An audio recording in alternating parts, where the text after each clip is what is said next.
Good morning students.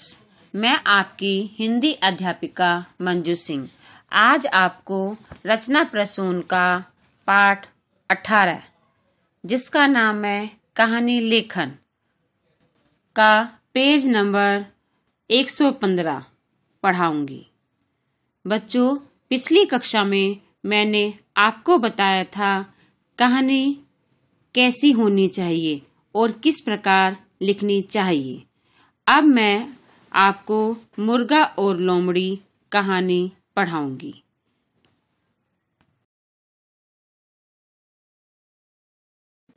मुर्गा और लोमड़ी।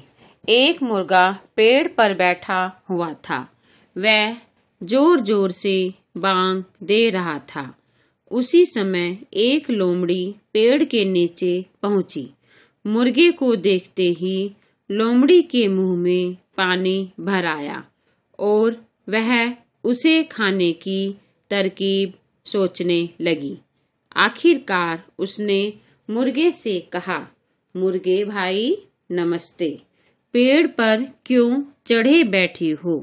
क्या तुमने यह नहीं सुना है कि सारे जानवरों में समझौता हो गया है? अब कोई जानवर किसी दूसरे जानवर को नहीं खाएगा। मुर्गे ने कहा, मैंने तो यह खबर नहीं सुनी है। इसी बीच मुर्गे को शिकारी कुत्तों का एक झुंड दूर से आता हुआ दिखाई दिया। उनकी आहट पाते ही लोमड़ी भी भागने लगी। मुर्गे ने कहा, क्यों बहन, अब कहाँ भागी जा रही हो?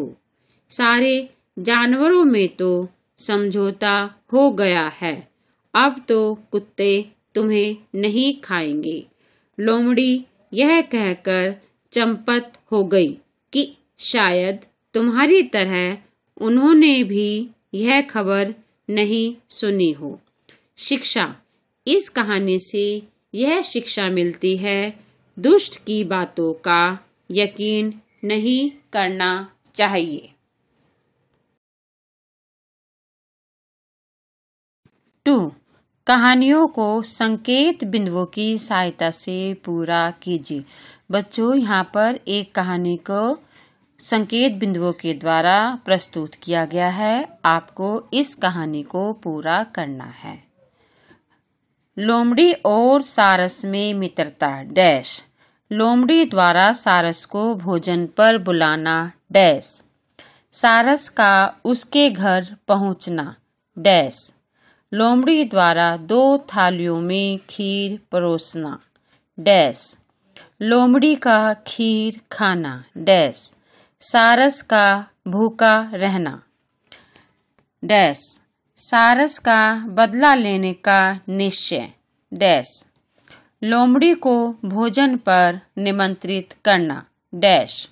2 सुराहियों में खीर परोसना डैश। सारस द्वारा उसे खाना डैश। लोमड़ी का भूखा रहना डैश। लज्जित होना। बच्चों, ये कहानी आपको पूरी करनी है। जैसे को तैसा। लोमड़ी और सारस में गहरी मित्रता थी। एक दिन लोमड़ी ने सारस को अपने घर भोजन पर बुलाया। सारस लोमड़ी के घर भोजन करने के लिए पहुंच गया। लोमड़ी ने सारस के लिए स्वादिष्ट खीर बनाई। उसने सारस के सामने 2 थालियों में खीर परोस दी। लंबी चोंच होने के कारण सारस कुछ भी ना खा सका और भूखा रह गया। लोमड़ी सारी खीर खा गई। सारस अपमान का घूंट पीकर अपने घर वापस आ गया। उसने अपने अपमान का बदला लेने का निश्चय किया। उसने भी लोमड़ी को अपने घर भोजन पर निमंत्रित किया। उसने भी स्वादिष्ट खीर बनाई। सारस ने 2 सुराहियों में खीर परोस दी और लोमड़ी से खाने को कहा।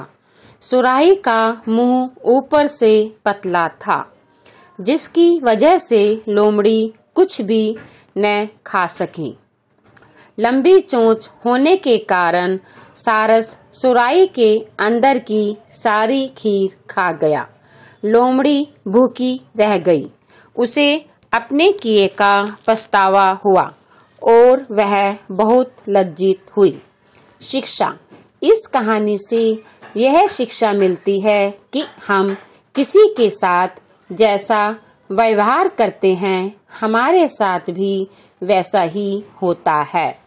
इसलिए सभी की मदद करनी चाहिए और किसी को अपने से छोटा नहीं समझना चाहिए।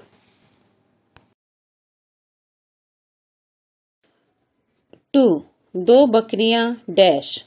अपनी अपनी ताकत पर घमंड डैश। स्वभाव से गुस्सैल डैश। संकरा पुल डैश। पुल से जा रही थी डैश। दोनों की पहले पुल पार करने की जिद डैश। दोनों का मर जाना डैश। दो समझदार बकरियों का पुल पर आना डैश। आपस में सलाह करना डैश। एक बकरी बैठ गई, दूसरी उस पर चढ़कर निकल गई।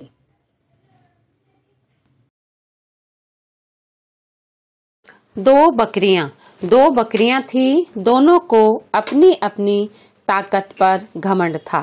दोनों स्वभाव से गुस्सैल थी। नदी पर एक संकरा पुल था। दोनों बकरियां पुल से जा रही थी। पुल की चौड़ाई कम होने के कारण एक ही बकरी एक बार में पुल पार कर सकती थी। दोनों बकरियां पहले पुल पार करने की जिद करने लगी और आपस में लड़ने लगी।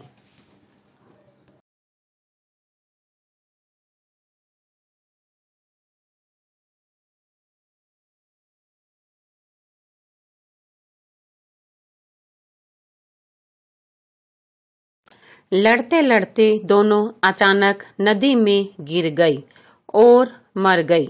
तभी पुल पर दो समझदार बकरियां आई। दोनों ने आपस में सलाह की। एक बकरी बैठ गई, दूसरी उस पर चढ़कर निकल गई। फिर पहली बकरी भी उठकर चली गई। इस प्रकार दोनों बकरियों ने पुल पार कर लिया। शिक्षा: गुस्सा और अहंकार बर्बादी की ओर ले जाता है। समझदारी से काम लेने पर हर समस्या का समाधान निकल आता है। धन्यवाद।